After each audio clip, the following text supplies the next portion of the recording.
Welcome, everyone. This is Joe Dager, the host of the Business 901 podcast. With me today is Cortney McDermott.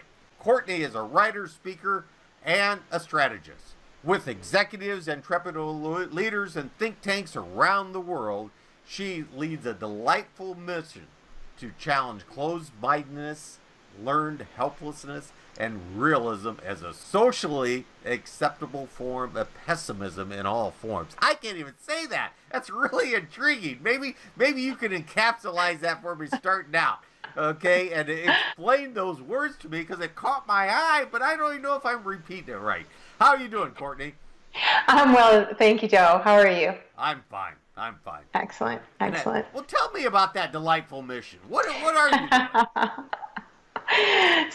Well, that piece of the bio is actually under construction right now. But what you just read was a little bit of what gets me going, which is challenging some of the status quo thinking that's out there, some of the closed-mindedness, and definitely variations of learned helplessness, which are prolific in our environment, and this idea basically that we are held back by something that is outside of our control. And so a lot of my work centers on bringing the focus back to the individual level and helping the individual claim the kind or reclaim the kind of change that they want in their life and their business so that they can then share that and radiate that out into the world to really truly make the difference they're here to make.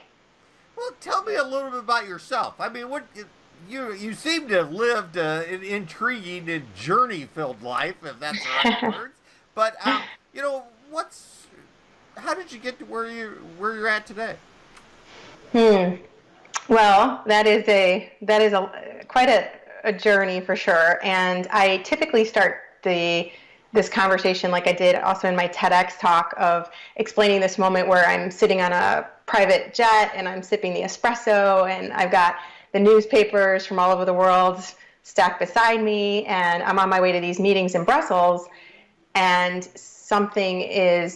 an essential something is broken in my life. And I joke in my TEDx talk and elsewhere and even in my book that it's my BlackBerry because my daughter had blocked it right before this trip. And what I like about that story is it's not really obviously my BlackBerry that's broken, but at a much deeper level, I was feeling what I call miserably successful. And I had spent most of my career and my life chasing gold star after gold star and catching quite a few of them only to find myself feeling really unfulfilled and really not centered or joyful in the moment. And so I like to start the story there just because that's a version of where most people think that if they get there or they get to some form of that as whatever society deems as successful, that then they'll feel fulfilled. Then they'll feel like everything's okay. And so what is important about that and how that connects to where I am right now was that was a real cold shower moment for me. And I've had quite a few in my life, but that was one for sure where I realized that I wasn't truly connected to what my values were. I didn't have a clear vision for myself. I was sort of living out someone else's dream or someone else's script. And it didn't happen immediately that I started living from a place of my values and my vision, but it was a slow, steady journey into that, and that's where I am now. And so that's what I typically write and speak about. You talk about creating a vision for yourself. I think Covey said to write your own eulogy, okay, of what someone would say. Is that sort of what you mean by that? Oh, I love Stephen Covey's work, but no, I actually have a little bit different. So Stephen Covey looks at looking back on your life, and I think that's also a very powerful exercise. Most people, when they refer to vision, they're using it somewhat erroneously in the sense that they're talking about some future desired state that they'd like to, or accomplishment that they'd like to achieve. Whereas the word vision means to see clearly in the present. In other words, it means to understand and to see what your potential is as it exists in this moment. And so that's where I come from in terms of talking about vision. And that's how I work with companies and also individuals to identify, okay, what is your potential right now? Once you sort of block out all the noise and the distractions around you and what the Italians call l'imbarazzo della scelta, which means the embarrassment of choice, once you block all of that out, and you start to get this clarity on, okay, wait, what is my potential right now? And I have very simple exercises and things that I lead people through, because I think typically when we do work on vision, even Covey's work, right, looking at this eulogy, that can take someone hours of work. And like I said, it's a powerful exercise. It's a wonderful exercise. And there are also exercises in companies. Anybody who's been in corporate America will know that, if they've done any sort of leadership training, there might be 20-page assessments about what's important to you. But I like to keep it really simple in terms of helping people identify what is most important and how they can start getting there. Just came to me. I didn't mention your book in the introduction. Okay, the title of your book. What are we doing here? The title of your book is Change Starts Within You. You hit it very well, is that, and I love the idea, because I've never really heard someone explain vision that way. Mm-hmm. And it makes so much sense. It's kind of like, let's get rid of all that minutia around us, right? And really, who are we at our core, and how we're going to grow kind of from our core? Is that a good description of what you, or a summary of what you said there? That's absolutely correct. And I think in general, most people don't have the time or the capacity, it's not the capacity so much, but they haven't developed the skills, the kind of basic skills, which they can very easily develop to get to that understanding, instead of having it be sort of always this past or future, a past reflection or a future projection. Just have it be right now, exactly as you said, at your core. Who are you? What do you want? I talk a lot about presidency, okay, kind of Senghi's work in that area, because I think that's so important. Mm-hmm. Take a pause, reflect. You're saying is the starting point, right? Yes, I like to really start with before I even move into the vision piece, and this is part of the vision piece, but I like to start with people really understanding what their values are. And again, you can have 100-page assessments to try to get to this, but I have very simple approaches in my own work that I use. But the idea is, can you be sure, that the values, well, first of all, are you living by your values? Second of all, do you even know what they are? And third of all, if you don't and you're not, how can you get there? Because I think once you are clear on your values, that vision, or i.e. your potential right now, pops up much quicker and becomes apparent, much more readily apparent. To me, that seems a difficult thing to do internally, okay? And it may not be the best thing to do with your next, your let's say your spouse even, okay? Maybe it is, all right? But you tell me, how do I go about arranging, getting the values out of me? Do I have to have a coach? I mean, can I go get an app? I mean, how do I do it? Well, I'll share if you'd like with your audience just one simple exercise from my book, if you think that's a good idea now, to help you get to the core of what your values are. So if you take a moment, and I'd ask your audience to go ahead and close their eyes. You don't have to, but if you'd like to, you can as well. And just imagine in your mind's eye for a moment one of your heroes. Someone, and even if you don't normally call them a hero, but someone you look up to, someone you admire, someone whose work or life has been particularly meaningful for you and your journey. Just imagine that person, and as you do, make a mental list of some of that person's characteristics, personality traits, the reasons why you look up to them.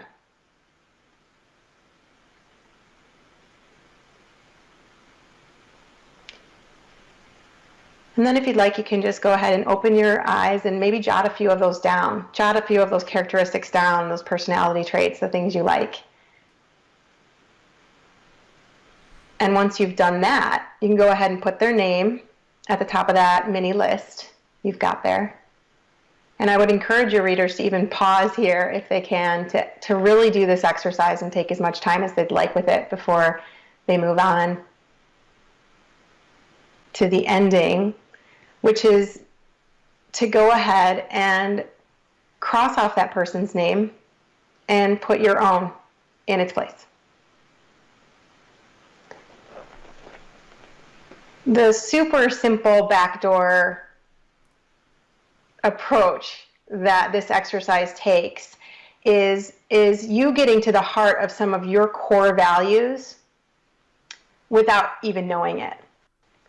So lots of times when we hear the word values, I think especially people in corporate America, they tend to kind of cringe because they've heard it so many times. And even if they have done those assessments or they've done their MBTI or whatever other things that are saying, you're like this, they struggle with it. I think, at least I know I did personally, because I thought, well, are those really my values? You know, how much of this is really truly important to me, and how much of it is something that I'm in some way influenced to put down that way and to showcase in that way. And that was just me being really honest with myself about not being sure if those were truly mine. This exercise, on the other hand, is just a very simple way for you to see what your core self, as you described it, is calling you to in this moment. And so it can also be quite humbling, because it can be a moment where you realize, oh, I'm really not showing up for a lot of that. Or it can be a moment where you say, you know what, I'm living pretty close to that, and there are just a few ways that I could maybe get a little bit closer. But again, you wouldn't even be able to see these qualities in another individual if you didn't possess them yourself, and if they weren't your most deeply held values. So that's one example. I think that's a great example. And one of the things that you mentioned there that that popped to my mind is the importance of having that hero, or having that person that you look up to. And especially when we think, and I'm not a psychologist or behavioral guy or anything, and we all want to be, okay, or think we are. What I think of is, I read something just recently with the dispersed families that we have now, and the dispersed workforces that we have now, that sometimes it's harder to gather those heroes, those relationships that we used to have every Sunday at Grandma and Grandpa's, and gather them, that it is a little more difficult now to do what you just said, because there's that minutia again I want to bring up around us a little. Is there any truth in what I'm saying there? I think, well, one thing that you're saying is incredibly important and true, which is that communities, the sense of community and the importance of community has been somewhat lost. And people are craving that ever more so, and needing that, rightfully so, because we're community creatures.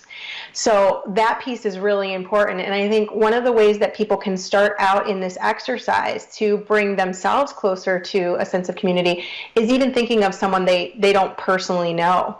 So for instance, I did this exercise, and I listed my husband, who obviously I do know, but I also listed Oprah, for instance. And Oprah I haven't met her yet.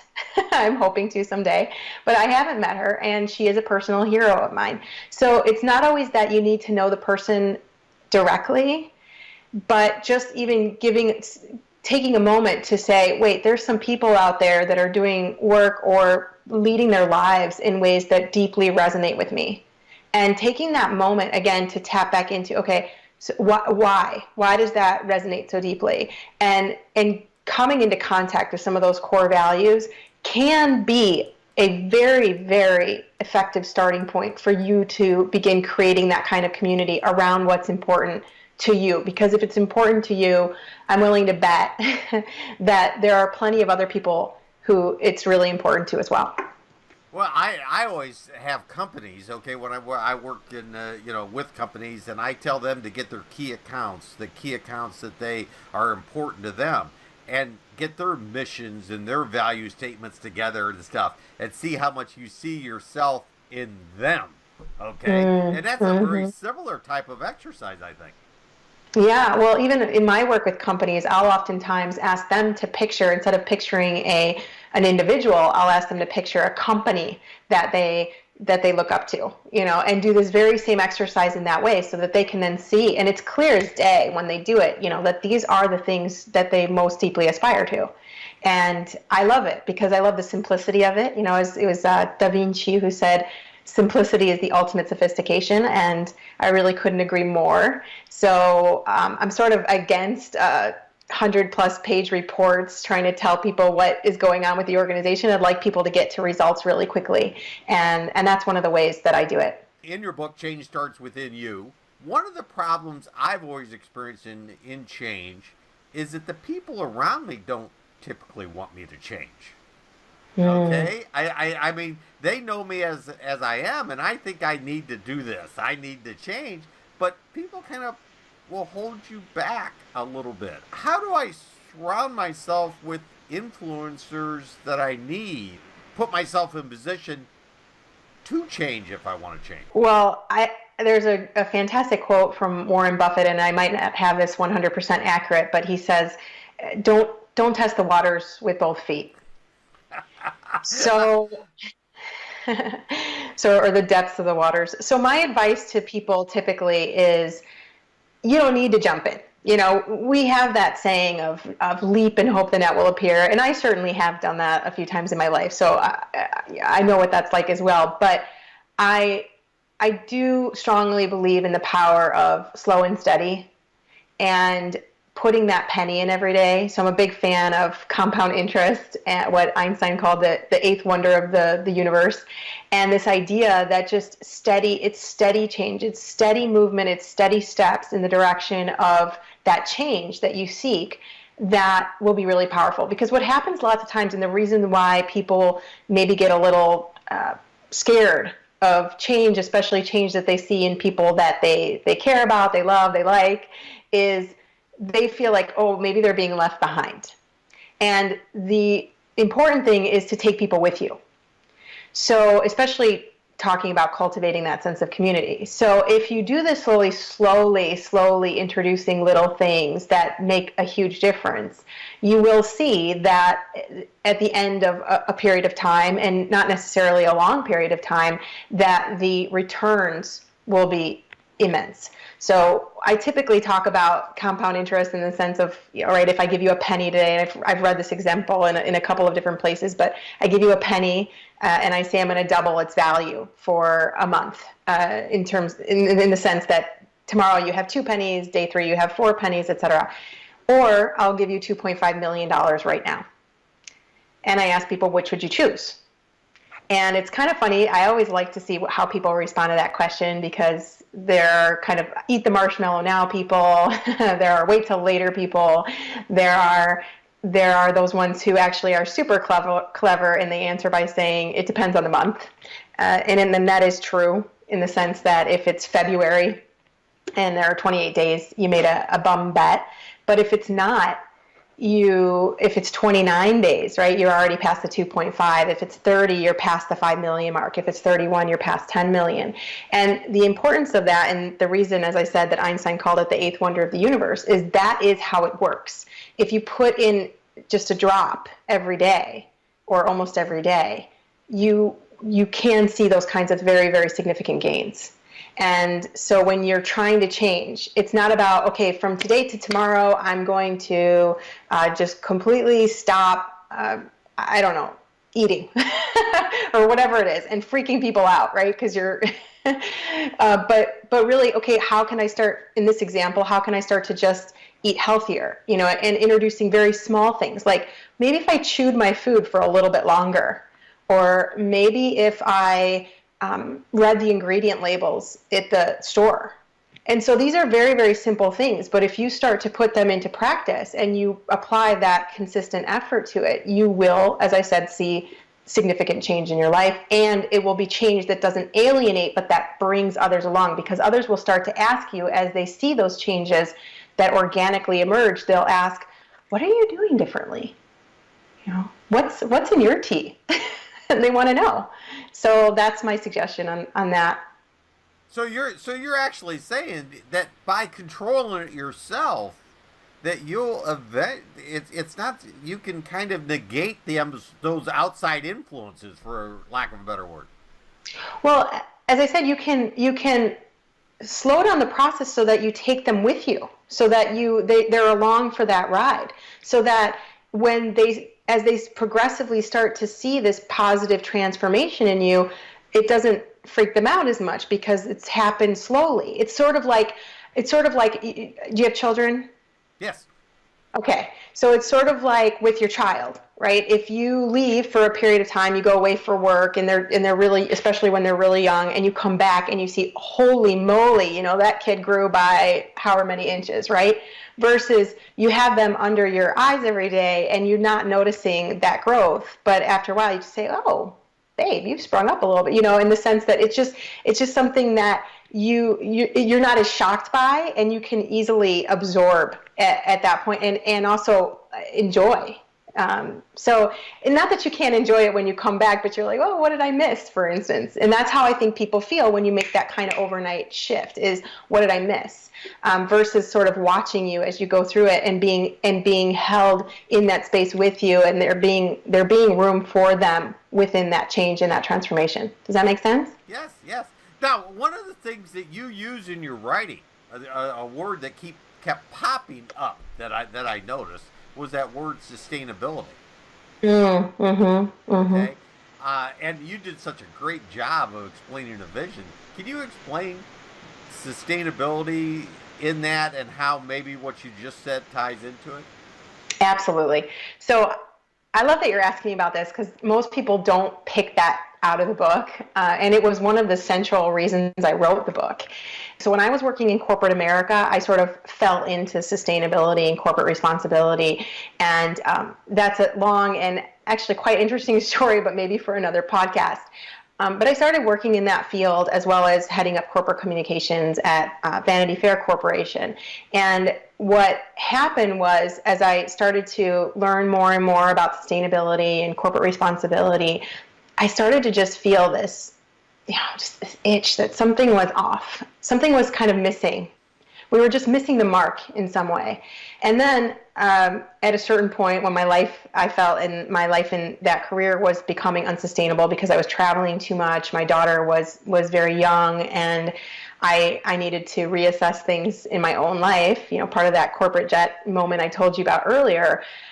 I spun out of that, and I started working. I knew I wanted to be home a lot more, and I started working with a group called Sustainability Partners. And we were working with some of the leading sustainability organizations in the world. We were working, their clients included Nike and Starbucks and the U.S. military and NASA.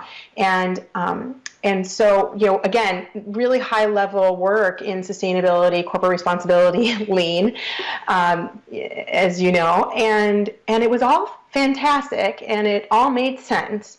But again, there was this itching sort of, what is this, right? Something was just kept coming back to me.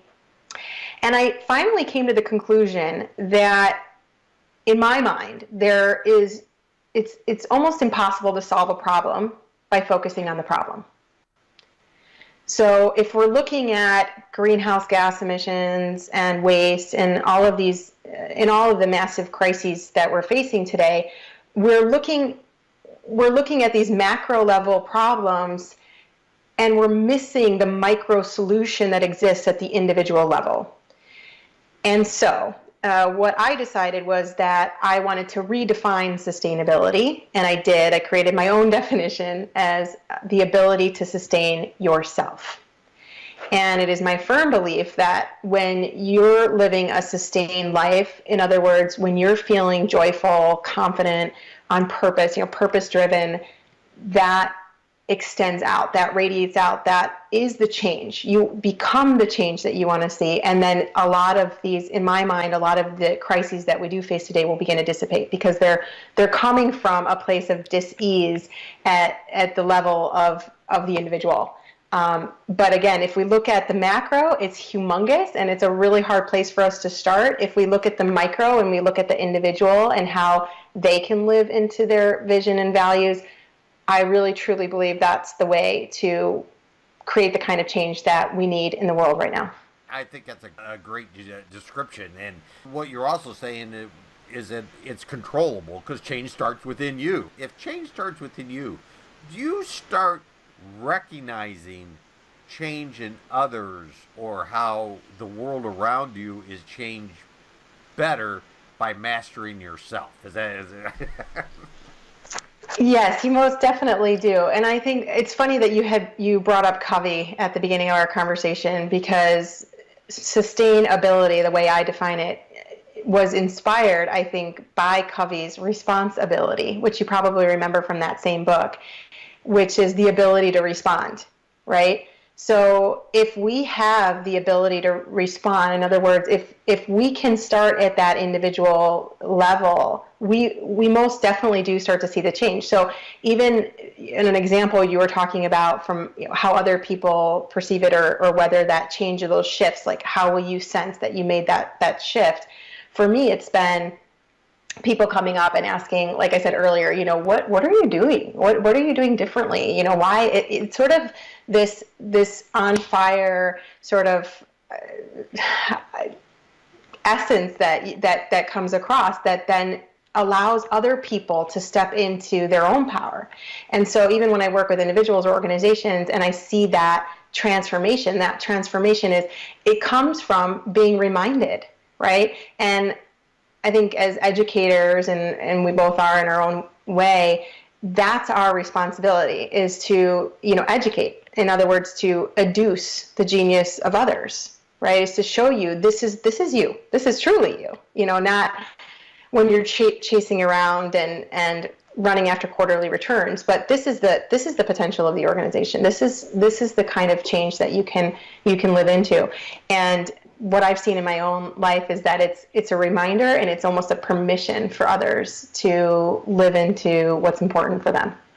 Stuff coming for you. You've done a TED Talk, and where can someone locate that? Sure. So, there are a lot of things in the pipeline right now, but the book has been taking most of that space, in the sense that it's gotten a lot of really positive feedback and reviews. It was featured in Inc. magazine and Fox News Chicago, and I just have been invited to do pieces for all sorts of different publications and things, and be on lovely podcasts like yours. So a lot of that's happening right now in terms of just a lot of engagement around the book itself, and then some speaking. So I'll be in San Francisco